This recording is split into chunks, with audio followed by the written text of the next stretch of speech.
Selamat pagi anak ibu. Sekarang kita masuk materi yang baru, bab 2, yaitu adalah teks eksposisi.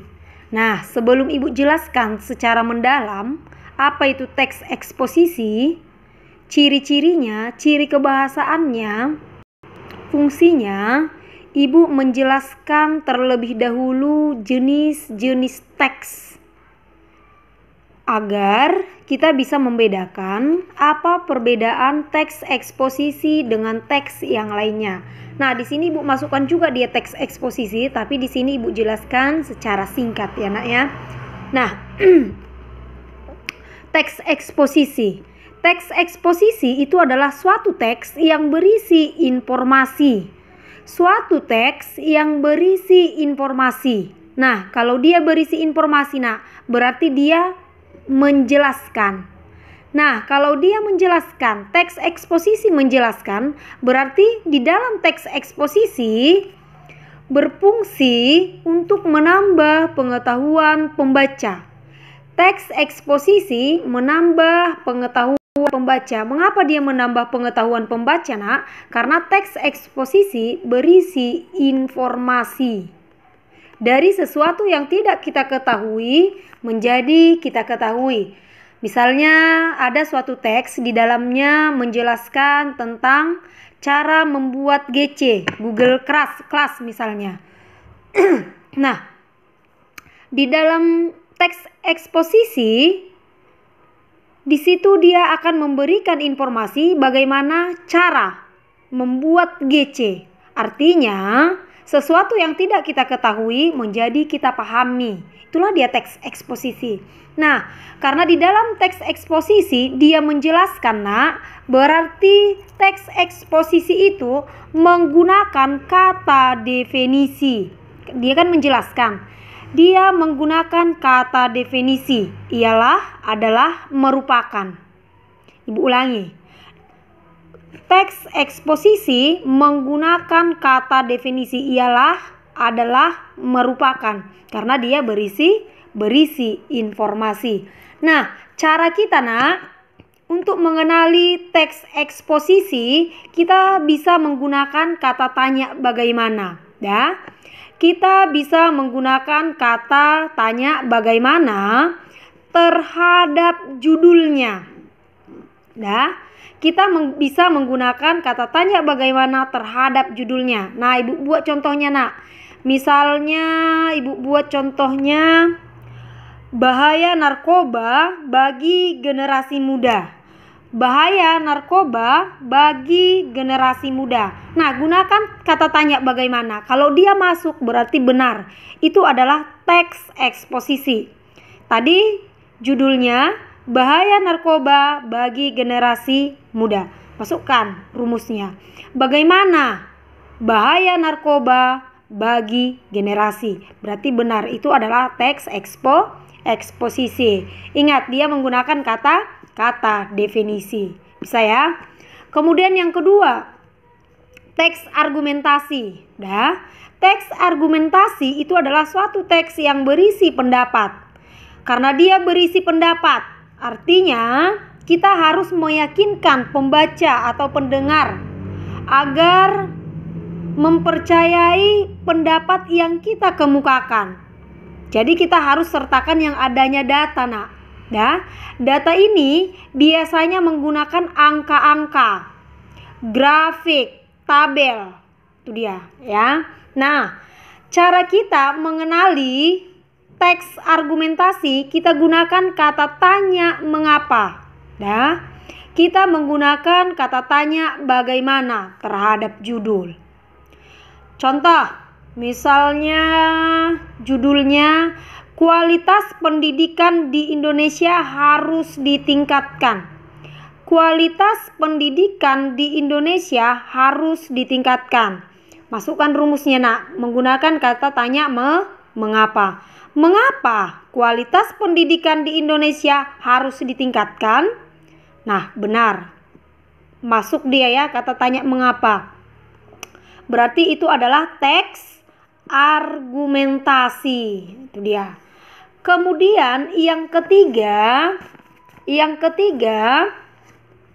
paragraf deskripsi. Paragraf deskripsi. Deskripsi itu artinya menggambarkan, Nak, melukiskan. Nah, kalau dia menggambarkan, bukan berarti langsung terlihat di situ, Nak, pemandangan yang indah, bukan seperti itu maksudnya. Tapi paragraf deskripsi itu menggambarkan, melukiskan dengan kata-kata. Nah, kalau dia melukiskan dengan kata-kata, apa, Bu, yang dilukiskan? Yang dilukiskan itu adalah ciri-ciri. Nah, yang dilukiskan pada teks deskripsi itu adalah ciri-ciri. Ciri-ciri yang biasanya yang digambarkan pada teks deskripsi itu adalah warna, luas, bentuk, suasana, atau yang lainnya. Nah, paragraf deskripsi ini menggambarkan. Biasanya paragraf deskripsi ini, Dek, menggambarkan suatu objek. Misalnya pemandangan. Desa kami sangat indah. Tiap pagi terdengar cicit burung yang sangat merdu, cicit burung. Nah, cicit itu artinya sudah digambarkan itu suara, ya. Kemudian hamparan padi yang sangat menguning. Nah, menguning itu sudah menggambarkan warna. Hamparan padi yang sangat menguning, sangat indah terlihat di pagi hari. Udaranya sangat sejuk dan lain-lainnya. Kira-kira seperti itu dia teks deskripsi. Nah, atau yang lainnya, misalnya kita mendeskripsikan kamar kita. Kamar saya berbentuk persegi 4. Di dalamnya tertempel jam dinding yang sangat indah, berwarna hitam, dan terlihat gambar-gambar unik yang menempel di sampingnya. Sebelah kiri, sebelah kanan, bla bla bla bla. Semua kita jelaskan ciri-cirinya, Nak. Apa yang ada di dalam, bagaimana bentuknya, bagaimana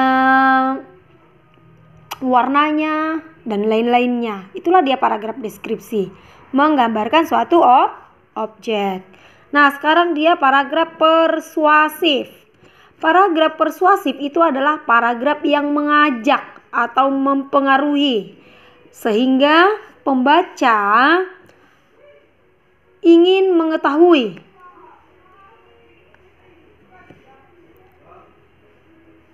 Sehingga pembaca ingin melakukan apa yang disampaikan pada teks persuasif, mengajak atau mempengaruhi.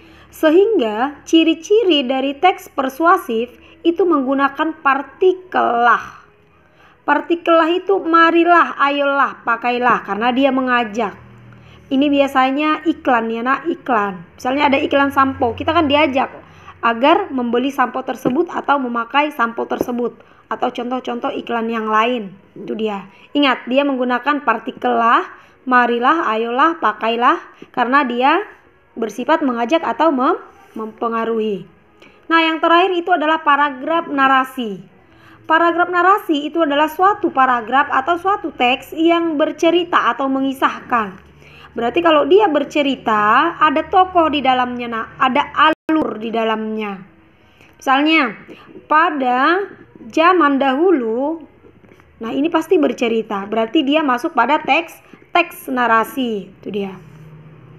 Nah, narasi ini dapat kita bagi menjadi dua. Ada dia bersifat fiksi atau fiktif, dan ada dia bersifat non-fiksi.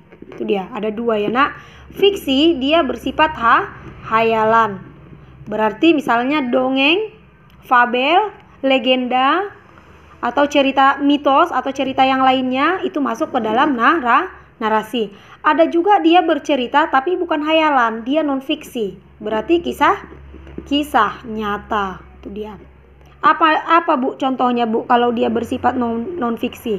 Misalnya kita menceritakan tentang pengalaman kita. Nah, ini kan bercerita pengalaman kita. Nah, tapi dia bukan cerita hayalan, non-hayalan atau non-fiksi. Itu dia. Bisa dibedakan, Nak. Ingat, narasi itu bercerita. Ada tokoh di dalamnya atau ada alur di dalamnya. Bisa ya? Nah, itulah dia jenis-jenis teks kalau kita lihat berdasarkan isinya. Tapi untuk bahasan berikutnya, untuk pertemuan berikutnya kita kupas itu adalah teks eksposisi. Hari Rabu Ibu jelaskan lagi secara mendalam apa itu teks eksposisi, strukturnya, ciri-cirinya, ciri kebahasaannya. Bisa ya Nak ya? Sampai di sini dulu materi yang Ibu sampaikan. Baca bukumu agar nantinya bisa lebih memahami apa itu teks eksposisi. Untuk saat ini bedakan teks eksposisi dengan teks-teks yang lainnya. Bisa Nak? Oke. Selamat pagi.